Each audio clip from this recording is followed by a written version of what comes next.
Honor, ferocity, pride.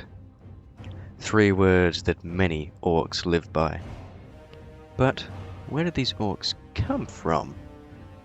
Today we'll be discussing the origins of the mighty warriors of Draenor. While wandering the cosmos, Agramar, a member of the Pantheon of Titans, stumbled upon the world of Draenor. However, to his dismay, he found the planet to be almost lost to the threat of the Evergrowth. If left unchecked, the Evergrowth would consume the rest of the planet, including the elementals of Draenor. To prevent this, Agramar constructed the gigantic stone giant Grond, who would battle the most powerful forces of the Evergrowth, enormous spore mounds called Botan, Zang, and Nanu. During the battles, pieces of both the spore mounds and Grond fell to the earth. These pieces would develop into the Colossals and the Genosaurs.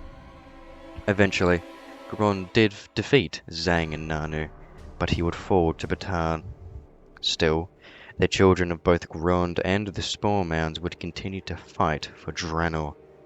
Many Colossal fell in battle, but from their remains arose the Magnaron. Eventually, the Colossals would have to sacrifice themselves in order to finally defeat Botan. However, in its death, Botan would release many spores which were infused with the spirit of life. These spores would cling to the Magnaron, which would weaken them and turn their stony hide to flesh. Over thousands and thousands of years, many Magnaron evolved and devolved, first to the giant Gron, then the mighty Ogron, followed by the brutish ogres, and finally the orcs.